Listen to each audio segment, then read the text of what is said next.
Hey, welcome back to the Talk Healing to Me podcast. I'm your host, Karen Dwyer. And before we dive in, a quick update for you. Last week, I had the honour of sitting down with Kathleen O'Mara, politician, an activist, and a really, really great friend.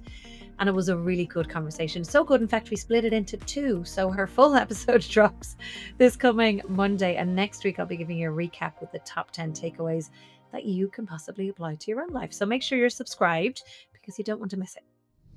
This podcast is for educational purposes only and is not medical advice. Always consult your doctor. Views shared are personal and not a substitute for professional guidance. Today, I'm going to take a pause, a little bit of an interlude, to talk to you about something that every single one of us does at some point in our lives, and that's getting on the wrong train. So you know what I mean, I'm sure. You're living your life, you're doing what you think you should do, and maybe it's a job or a friendship or relationship, or maybe it's a health pattern. And then one day you look up and realize, wait a second, I'm going in the completely wrong direction. And here's the kicker: by the time you realize it, you've already spent months or years or sometimes decades riding the wrong train. Now, here's the truth: just because it took you a long time to realize, it doesn't mean that it's too late to get off. And that can feel hard, right? Because there will always be another train and another chance and another path waiting for you, but it can feel really comfy and cozy being in that familiar surroundings. So this right here is your sign to get off the wrong train. You don't have to stay stuck just because you've been stuck for a long time. So many of us, and I'll tell you a little story about myself in a second, we stay on that train because, oh, it's not because we love it, but it's because we're scared. Scared of the unknown and scared of stepping outside our comfort zone. Or really, like, I get scared for looking foolish or looking stupid. So you kind of stay in that really safe, familiar pattern, and sometimes we even stay in relationships that no longer serve us, not because they're good for us, but because they're familiar. And we stay in health patterns that are draining our energy, not because they're working, but because we're afraid to start over or make a mistake. So we keep going to the same places with the same people, repeating the same stories, and wonder why we feel uninspired or stuck or restless inside. And here's the reality: inspiration doesn't come when you're on the wrong train. It comes when you're brave enough to get off it and take that massive action. Let me share this with you. I've been there plenty of times and in many different areas of my life. I suppose the most relevant one is when I had the diagnosis of MS. I got on what I thought was the right train, listening to everybody's advice. And let me tell you, everybody suddenly became an expert on MS. And I know it was done out of kindness, but it was very overwhelming. But I followed every protocol. I went vegan, I exercised like crazy, and my brother was doing even personal fitness. I remember going to Malahide Castle and doing fitness training with him, and it was too hard for me, and I was trying to overexert myself and follow male processes that had never been tested on women or their hormones. But I was taking medication after medication, which is fine, and they work, and a lot of times they didn't for me. But I was ignoring my gut instinct. And I was ignoring the fact that something wasn't working. And I stayed on that train for too long and I was exhausted. I was inflamed. I was in and out of hospital. And here's the honest truth: I wasn't inspired. I was just surviving. I was doing what was safe and what was familiar. And I was waiting for permission from everybody else around me because I was petrified of making a wrong move. I was petrified of doing something wrong and making myself worse. And honestly, I was really scared to slow down, because that's when the voices, that's when the concerns, that's when the anxiety really crept in last thing at night and first thing in the morning. But I used to distract myself, keeping really busy, doing everything for everyone else, rather than looking after myself, because that was much easier. I preferred to run myself ragged than actually take an honest look at myself or take some action that was different, because that was really scary. So it took one really hard moment, and that was lying in a hospital bed after almost passing out driving on the motorway or the highway. This episode of Talk Healing to Me is sponsored by Clean Boss, created by Joy Mangano, the legendary inventor behind the Miracle Mop and a pioneer in clean innovation. Clean Boss is a botanical disinfectant that kills 99.9% of viruses, germs, and bacteria. It's safe for food surfaces, soft surfaces, and baby high chairs with no toxic ingredients and no rinse required. It's also a degreaser, odor eliminator, and all-purpose cleaner that works as hard as the chemical-heavy stuff without the health risks. Check it out at getcleanboss.com/Karen for a clean, better, and living safer life. And I'd lost control of my body and my future.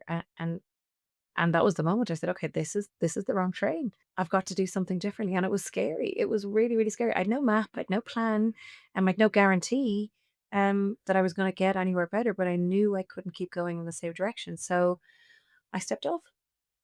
I changed my nutrition. I changed how I move. I found people around me who could guide me.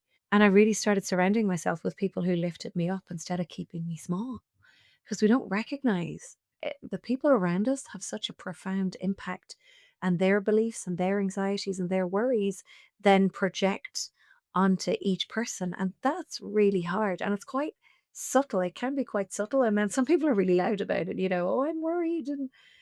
But it's really hard to deal with. Never mind, you're managing everybody else's expectations and worries and concerns. You're then trying to negate those and then spending a lot of time overcompensating to make sure that nobody worries about you. But then what's lost inside of all of that is actually having yourself looked after, and then trying to research and then put into practice and review and cheerlead and coach and then analyze and then keep going. That's really, really hard. Which is why we set up MS to Success. And having neurologists and doctors and nurses and naturopathic and functional medicine and neuro-connected movement therapists and sleep doctors and nutritionists, oh my goodness, hormone specialists, all under the one roof. Because it's exactly the pain that I went through that I recognized how scared and how alone I felt. And it's the people around you, and it's the people in my community. And you'll hear me read out the wins every week on the minisodes. When you have people around you that you see and get inspired by, who are getting the results that you already want to have and need, that's inspiration. Because when anybody's left with their own thoughts, that's a scary place to be, especially when those voices are loud. And I have a few of them. I don't know if everybody else does, but they're not very nice. So for me, little by little, the right train started to come, and it took me somewhere I never imagined I could go. Getting off the wrong train saved my life. Staying on it would have cost me my future and my health. So if you're listening right now and you know deep down that you're on the wrong train, I want you to hear me. You are allowed to change direction. You're allowed to say, this isn't working for me anymore. You're allowed to step into discomfort, because on the other side of that discomfort is growth. And yes, you will feel scared, and that's okay. Fear is normal. Fear just means you're about to do something new. And there's probably a period of time when you start something new that you feel a little bit shaky. That is very, very normal. Fear isn't a stop sign. It's that green light that says you're on the edge of something new. And anytime I feel like that I'm in something that's stressful or something that, I feel that's difficult, my line to myself is I'm on the edge of a transformation. Keep going. The line that I always use, again, it doesn't always work, but most of the time it does, is this is happening for me, not to me. And that helps me get through something, especially if I feel scared or disorientated. So maybe ask yourself, what's the wrong train you've been riding lately? Is it your health patterns? Is it the way you talk to yourself every morning in the mirror? Is it the relationship that leaves you drained instead of uplifted? Whatever it is, you already know the answer. The question is, are you brave enough to get off? And let me remind you, there is always another train waiting. There will always be another chance. There is a way forward, but you can't get there if you refuse to step off where you don't belong. So here's a challenge if you wish to accept it. Identify one wrong train you're riding, just one, and then ask yourself, what's one small step I can take to move to a new track? And it could be as simple as reaching out to someone new, saying no to something or someone that doesn't deserve you, or trying one small habit shift. And that's it. The hardest step isn't the new train, it's having the courage to step off the old one. So that was our little interlude for this week. Next Monday, Kathleen O'Mara's full episode goes live. And trust me, that the second half of this is very, very powerful. Next week, I'll be back with a full recap of the 10 takeaways from our conversation. But until then, remember, you're not stuck, you're not too late, and you're not out of options. Thank you for listening. If you're dealing with a chronic illness or MS, make sure you go visit mstosuccess.com. Message us on social media under I am Karen Dwyer, or talk healing to me. We'll give you an assessment, figure out where you're at, where the blocks are, and get a personalized plan specific to your health. Go have a great rest of your day. Like, subscribe, all that jazz. Thanks for listening.